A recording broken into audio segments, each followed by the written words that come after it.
Hello everyone, आप सभी को स्वागत है मेरे चैनल HR के रिएक्शंस पे। मैं हूँ रिक।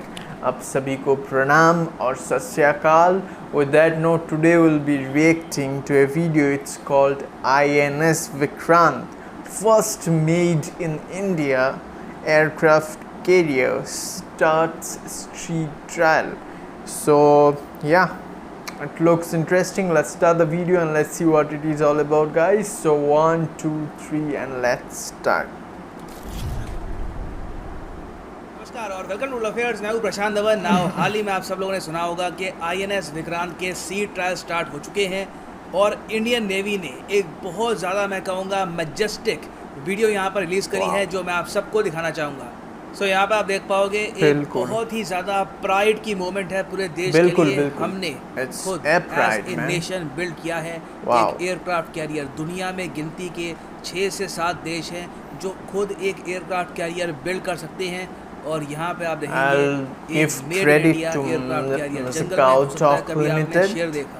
जो कि विशाखापट्टनम में है। अलग उसका एक रॉब होता है, अलग कॉन्फिडेंस होता है। सेम टाइप का कॉन्फिडेंस यहाँ पे आप देखोगे। It looks absolutely majestic. यहाँ पे आप पूछ सकते हैं, ठीक है सर, मैजेस्टिक अपनी जगह है, मगर इसकी कॉस्ट क्या है? How much did it cost to build in India? तो इसकी टोटल कॉस्ट है रफली $3.5 बिलियन। इंडियन रुपीस में आप कह सकते हैं रफली 23,000 करोड़ का हमको पड़ा है INS विक्रांत। अब यहाँ पे आप that's a lot of money. I mean, हमारा देश अभी भी एक डेवलपिंग कंट्री है, बहुत सी नीड्स अभी पूरी करनी है। क्या इतना सारा पैसा लेकिन it's a need man, it's just a करना चाहिए? तो मैं आपको यहाँ पर ये बता दूं, मेड इन इंडिया का फायदा यही होता है कि जो ये $3.5 बिलियन है, इसमें से मेजॉरिटी, सारा तो नहीं मगर मेजॉरिटी जो यहाँ पर अमाउंट है ये हमारे देश की इकोनॉमी में ही गया है, क्योंकि ओवरऑल 50 से अधिक जो भारतीय मैन्युफैक्चरर्स हैं उनको यहाँ पर टेंडर रिगार्डिंग दिस प्रोजेक्ट। किसी मैन्युफैक्चरर ने यहाँ पर कुछ बनाया है, किसी और ने यहाँ पे कोई और कंपोनेंट बनाया है, और ओवरऑल इसको बिल्ड किया है कोचन शिपयार्ड ने, भारतीय कंपनी है। और इसको यहाँ पर बनाते वक्त 2000 इंडियंस को रोजगार मिला है और टोटल 40,000 लोगों को यहाँ पर एम्प्लॉयमेंट मिली है इनडायरेक्टली। तो ये सारा पैसा, ये सारा रोजगार आप कह सकते हैं 80 to 85% भारत में ही आया है। अगर ये एयरक्राफ्ट कैरियर सीधा हमने परचेज कर लिया होता रशिया से या फिर USA से, तो सीधा सारा पैसा जाता उनकी जेब में। इससे पहले जो हमने एयरक्राफ्ट कैरियर परचेज किया है फ्रॉम रशिया, जिसको हम आज के समय कहते हैं INS विक्रमादित्य, बिल्कुल INS Vikrant, Vikramaditya, sorry INS Vikrant तो हमने बनाया, INS विक्रमादित्य, वो थोड़ा सा एक आउटडेटेड एयरक्राफ्ट भी है। This is very much a new aircraft carrier made in India, और बहुत सारा पैसा हमने अपनी ही इकोनॉमी में पंप किया है थ्रू दिस प्रोजेक्ट। और अगर हम बात करें टॉप स्पीड की, तो इस एयरक्राफ्ट कैरियर की टॉप स्पीड है अराउंड 28 नॉट्स। लेंथ को आप अगर देखो तो 262 मीटर्स की इसकी लेंथ है। डिस्प्लेसमेंट वेट है इसका अराउंड 40 to 45,000 टन। और जब इसके सी ट्रायल हुए तो देश के PM ने भी यहाँ पर ट्वीट किया है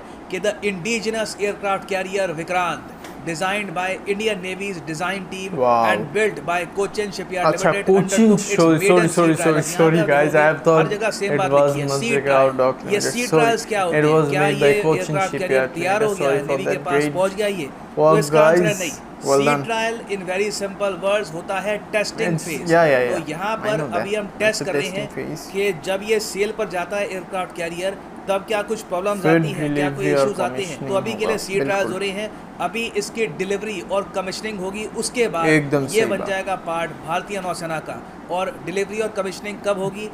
कमिश्निंग हम मानते चल रहे हैं इसकी हो जाएगी अगस्त 2022 में। तो 1 और साल यहाँ पर लगेगा। उसके बाद इंडिया के पास ऑफिशियली हो जाएंगे 2 एयरक्राफ्ट कैरियर। एक तो INS विक्रमादित्य ऑलरेडी हमारे पास है, और दूसरा पहला made in India aircraft INS Vikrant. और दुनिया में मैं आपको ये बता दूं कि गिनती के देश हैं जिनके पास एक से अधिक एयरक्राफ्ट कैरियर है। एक्चुअली एक एयरक्राफ्ट कैरियर वाले भी देश दुनिया चाइना के पास दो, यहाँ पे आप देखोगे 8 कंट्रीज के पास एयरक्राफ्ट कैरियर है आज के समय। USA, China, Italy, UK, France, India, Russia, Spain. अब यहाँ पे आप कहोगे वेट, जापान कहाँ पे है? जापान का भी काफी बार सुना है कि मालाबार नेवल एक्सरसाइज में वो लेके आते हैं अपना एयरक्राफ्ट कैरियर या फिर किसी टाइप का कैरियर, तो वो लाते ही हैं। तो जापान यहाँ पर क्यों नहीं है? देखिए अब क्या हो रहा है कि दुनिया भर में जो भी लिस्ट बन रही है एयरक्राफ्ट कैरियर की, वहाँ पर उन कंट्रीज़ को काउंट नहीं करते जिनके पास हेलीकॉप्टर कैरियर है। Helicopter career all together different होते हैं। अगर आप बात करें हेलीकॉप्टर कैरियर की, तो वहाँ पे ये सब देश आएंगे। यूएसए के पास 10 हेलीकॉप्टर कैरियर है, जापान के पास है 4, फ्रांस के पास लेकिन है 3, उनकी इतनी थाईलैंड के पास जरूरत भी नहीं एक पड़ती हेलीकॉप्टर कैरियर है। because और जो हेलीकॉप्टर कैरियर है ये दिखता है कुछ हद तक ऐसा।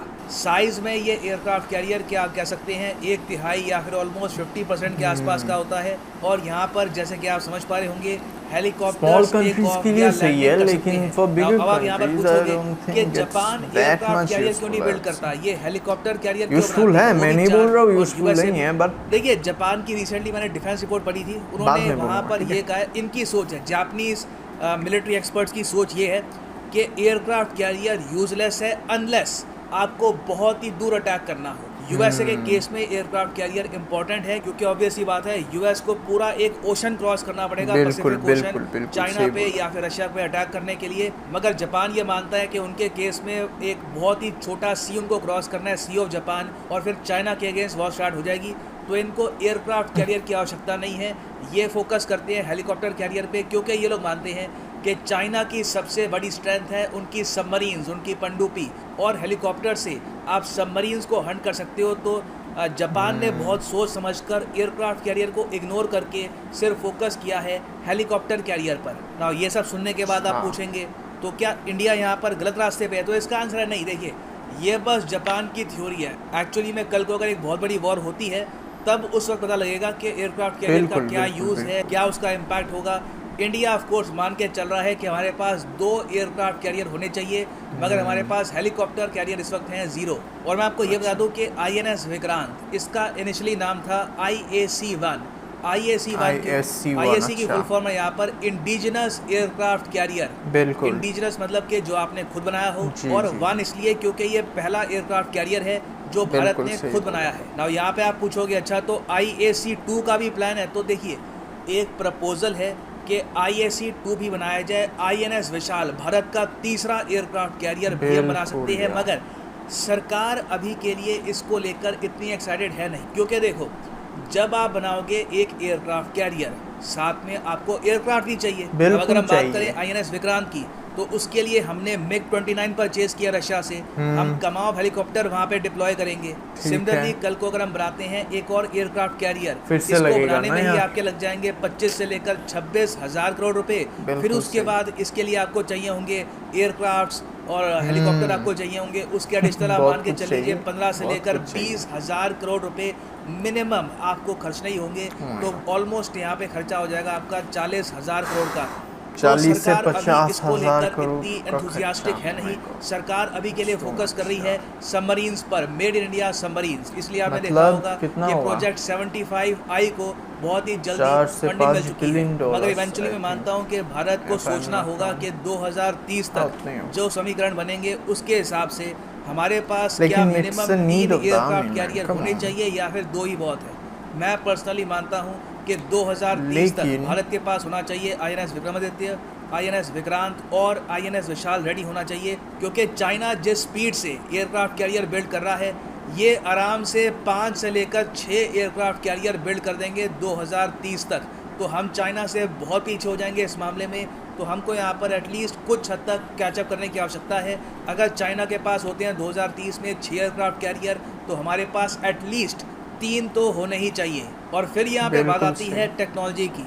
आपने एक टेक्नोलॉजी डेवलप करी, जो भी यहाँ पर डिज़ाइन है INS विक्रांत का, ये डेवलप किया गया है by DND, directorate of naval design. Build हम कर रहे हैं इसको कोचिन शिपयार्ड लिमिटेड द्वारा, जो अपने आप में एक सरकारी कंपनी है under the ministry of shipping. तो ये सारा एक्सपीरियंस, ये सारी एक्सपर्टीज, क्या हम इसको बिल्कुल छोड़ देंगे इन द फ्यूचर कोई भी एयरक्राफ्ट कैरियर ना बना के? तो ये हमको कहीं ना कहीं सोचना होगा कि इतने लंबे समय के बाद तो हमारे पास फाइनली एक्सपर्टीज आई है कि एक एयरक्राफ्ट कैरियर बनाते कैसे हैं। तो आई थिंक टाइम आ चुका है कि इन द फ्यूचर भी हम एक और प्रोजेक्ट स्टार्ट करें। Only एक तीसरा 6 countries have the Indian navy capabilities, को चाहिए guys. होगा। Wow. क्योंकि अभी के लिए आप अगर देखो पूरी तो दुनिया INS में विक्रांत के 76% जो कंपोनेंट्स हैं ये है मेड इन इंडिया। बाकी हमने काफ़ी इसके कंपोनेंट्स इंपोर्ट भी किए हैं फ्रॉम वेरियस कंट्रीज़। तो जो ये 76% है, इन द फ्यूचर इसको हम आराम से 85 टू इवन हो सकता है 90% में भी हम कन्वर्ट कर दें इसको। और फिर अगर बात आती है एयरक्राफ्ट की, तो वहाँ पे हम फोकस कर सकते हैं कि क्यों ना हम सिर्फ यहाँ पर मेड इन इंडिया एयरक्राफ्ट ही यूज़ करेंगे, मेड इन इंडिया हेलीकॉप्टर्स ही यूज़ करेंगे। हमारे पास ऑलमोस्ट 10 साल का टाइम है। I am sure we can manage this. तो देखिए अभी के लिए तो देश वेट कर रहा है अगस्त 2022 का, जब इंडिया के पास ऑफिशियली आ जाएगा INS Vikrant, and this will be a huge achievement.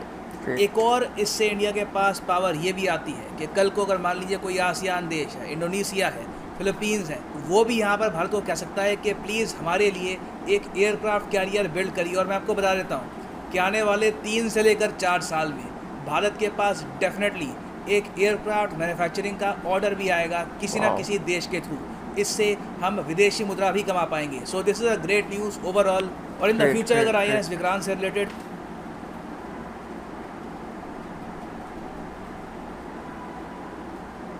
चलो गाइस, तो ये वीडियो यहाँ पे ख़त्म होता है। It's really interesting to see guys कि out of 6 countries in the whole, कितने कंट्रीज़ है दुनिया में? 200 कंट्रीज़ है, 199 कंट्रीज़ है, उनमें से 6 कंट्रीज़ बनना जो कि मैन्युफैक्चर करते हो भी क्या एयरक्राफ्ट कैरियर्स। और देखो जो पहली बात बताई गई है, जापान का वो जो है उनका कॉन्सेप्ट हो सकता है because they have a small country out there, but at the same time I don't think helicopter carriers will be that much, what to say, capable to stop, क्योंकि हाँ आप सबमरीन्स को तो हंट कर सकते हो हेलीकॉप्टर से, लेकिन उन हेलीकॉप्टर्स के ऐसे कैपेबिलिटीज़ भी होनी चाहिए। एट द सेम टाइम अगर उन कंट्रीज़ के पास एयरक्राफ्ट कैरियर्स है, then you what to say helicopter carriers is of no use, क्योंकि वो लोग हेलीकॉप्टर्स को अगर उनके एयरक्राफ्ट कैरियर पे जहाज़ उड़ता है उससे, तो वो लोग जहाज़ से उसको शूट डाउन भी कर सकते हैं। So it's far more easy because the helicopters what to say helicopters moves really slow as compare to fighter jets out there. So उसमें डिसएडवांटेज भी हो सकता है। सो मुझे नहीं लगता that is much more